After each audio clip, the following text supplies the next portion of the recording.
Okay folks, so in this episode of DIYNate, I am actually showing you some of the innards of your Icemaker. This is the fridge that started my YouTube career, and it's stuck around for at least 5 or 6 more years with messing with the Icemaker. I was able to get it working, but you can hear right now, my problem is this interior part continues to run non-stop.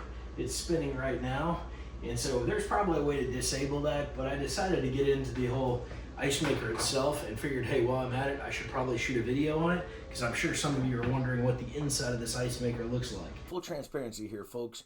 I shot this video in a hurry and my edits aren't real polished. Also, I typically don't advertise my fan allegiance in my videos to the Philadelphia Phillies or the Auburn Tigers, but here we are. Wanted to get this video out for any of you who may be messing with their Icemaker trough, even if the video isn't the best quality or the most polished. Hope it helps.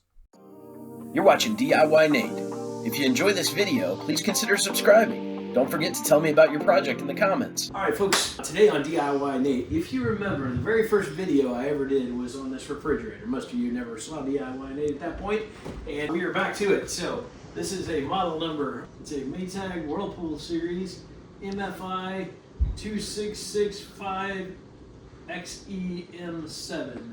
So this Icemaker is finally really struggling. It's down to major problems.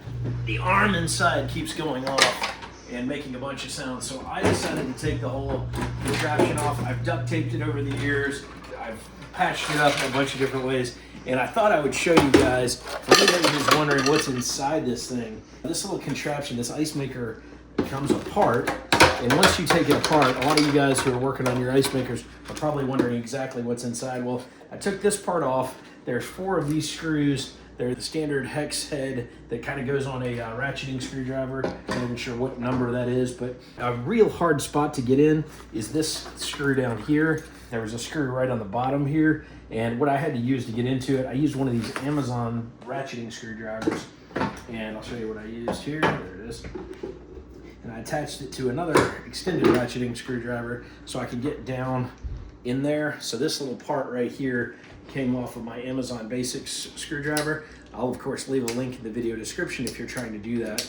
But I took this part out, and that's the hardest screw to get to take off this base.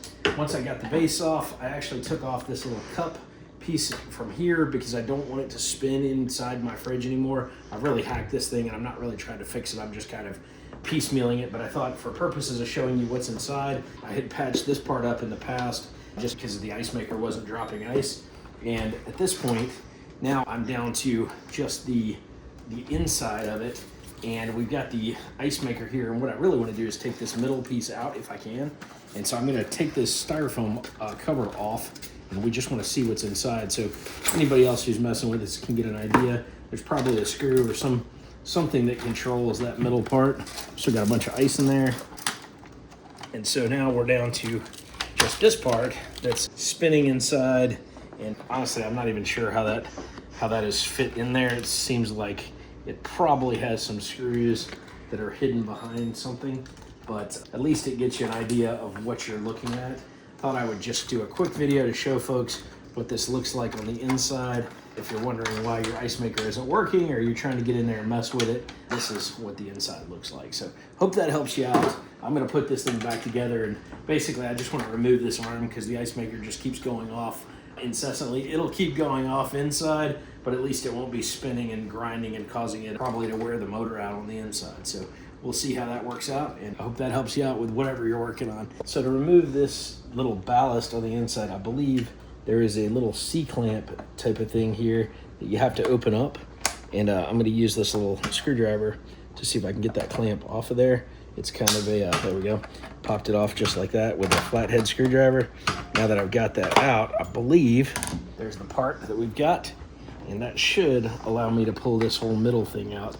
And I'm sure a lot of you are wondering how that even comes out.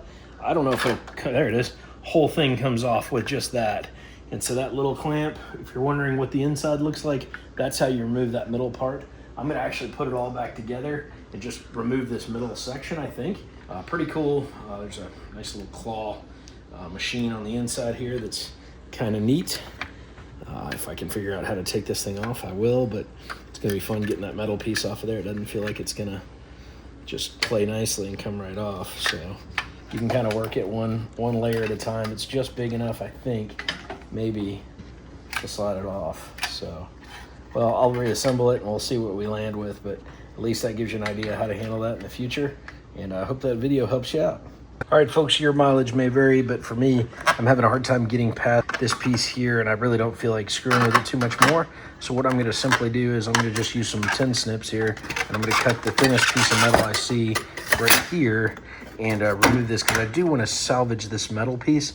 I'm just gonna save it in a way that is slightly less perfect than it would have been if I hadn't done it this way. So I got my tin snips here. You can see I'm basically going into full cut mode here. And of course, hard to do with one hand. And that's some pretty thick metal, so I'm gonna try and get myself a better angle. I'm looking for the thinnest part of the metal I can get to right there. I'm gonna use 2 hands. Let's see if I can get in there without just completely jacking this up. This is metal, so I'm barely making a dent on it with these tin snips. More than just 10. Oh man, some serious thick metal. Somehow they got it on here, so I know there's a way to get it off, but I figured I'd take the easy way out here and just cut it. Last little piece is hanging on for dear life.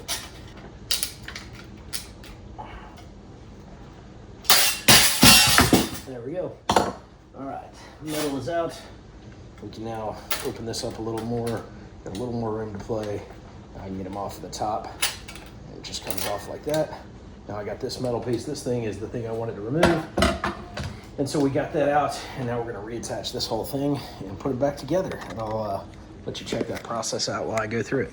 So got some of the video already put together, but we're gonna be putting it back together now so I can have the whole unit reassembled. And the one piece I'm removing from this Icemaker at this point is this middle kind of impaler, propeller, whatever you want to call it, the thing that spins and moves the ice. So I took this out, and again, you can hear the fridge going off. It seems to really like to move that rotor. And I'm wondering if I lift the Icemaker and put it on off, if that will shut that off. I'm not sure if it will or not. I'm going to test that feature right now, but we've had a lot of this actioning. It probably tells me I got to figure out something else on the inside, but this is the piece I wanted to remove.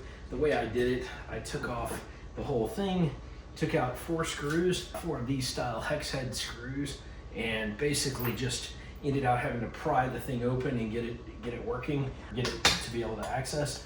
And then I ended up, to get this metal piece off, I had to cut it with tin snips. I didn't like that. There probably is a more effective way to do that. There's also a little metal clamp on the inside of, on the top of this, that needed to be popped open to be able to slide that out, but it was just a small little clamp holding it on. So now we're gonna put it back together without the middle rotator piece in there. And really, putting it back together should be pretty straightforward at this point, because all the pieces kind of go back pretty intuitively, I would think. So right here, we've got our Icemaker, the inside plastic panel, and I've got some tape covering up the hole so that, you know, the cooling factor isn't lost on it. I'm also putting this piece back together, and now this part will just slide over top of it. And so we're gonna put that back together, like so. This will just snap back in place. Everything kind of snaps together. There are some lips, and there's a little plastic clamp on the side here, so once you got that back in place, you're good. Now I'm going to put this metal cover over it. The metal cover isn't super necessary, but it does seem to like hold some insulation together, and so I figured I'd just put it back the way I found it. I think that goes on like so.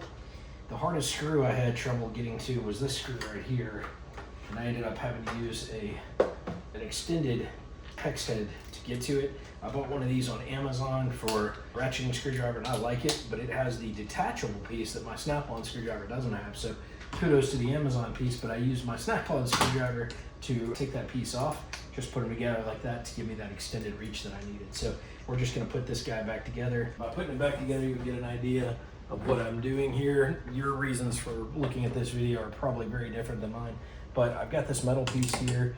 I've got the screw here, there's a hole here, hole here. This is the problematic one, and then over here. So we're gonna take this middle part, now minus the middle rotator arm or rotator impaler, whatever you wanna call it, and I'm gonna go ahead and drop this in. We'll put 1 or 2 starter screws in here, and we'll deal with the hard one in a minute. Probably easier to start with the hard one, but since I've got a tool that I can use for this, I feel pretty good about my solution. So we're just gonna go ahead and screw this guy in. One started here, get the next one in, position over here, have this tray will just be really just to catch the ice, and then we dump it into the lower freezer just to store the ice. Since the ice maker still works perfectly fine, it's just that there's a dispense, and I didn't really want to get into learning how to replace solenoids and all that stuff, so I'm just hacking this completely. And I've been hacking it for a couple of years now, so if you've been watching my video on how to fix it. Fix lasted a couple of years, but even after that I had to resort to basically putting some duct tape on it and letting it ride. But we haven't put down the fridge yet, and I'm sure we're getting close. One of these days, this middle part that goes off just randomly in the middle of the afternoon is probably going to burn out the motor at some point very soon. And I don't know what exactly that'll do to the fridge. Might just stop that one part from working, but I have a feeling it may cause the whole thing to go in the fridge or cause me other problems, such as water leaking inside the fridge or other bigger problems, which could result in bigger issues. So here's the trick for this one. We're going to put it on our ratcheting screwdriver and get this screw here, put it into that socket right there. All right, I got it. Okay, so I was able to force fit that guy. Now I'm going to take my screwdriver here and just get him in that groove, and you can see by having that extra extension arm on it, you get a little more action. And that would be the same way for taking them out. If you're having trouble with that, this is a good solution, using that extended arm that is removable. This is not something most people have in their toolbox, so that's where I was struggling. I'm like, I don't know what tool I'm going to use to get it out, but came up with this little hack, make it an extra long screwdriver, and then you're good to go. So now we've got them put back together, and that is how we removed the interior arm. And we could even put this little plastic plug back in there if we wanted to. Put that plastic piece back on there and just let it spin by itself without really doing anything. And so now our ice maker is back up and running without the middle arm. It'll give us more room for storage on the inside, but at the same time, it's probably not the best solve in the long run. So we'll put our ice maker arm back down. We'll adjust this little setting so that it fits the spinner, and drop them back in there. At least the little rotor arm on the back won't have a whole lot of challenge to work with. And that is how you do that.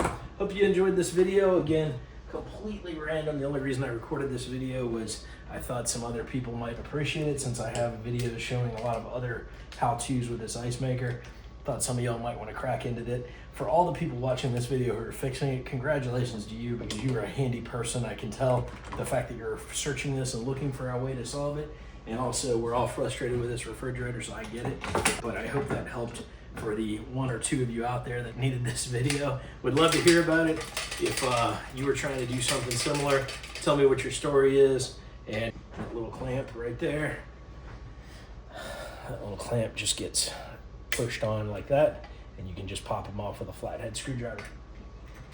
As you can see, the inside of this thing is kind of interesting, and that'll go into the recycling bin. So, but thanks for watching DIYNate. Don't forget to like, comment, and subscribe. Have a great day.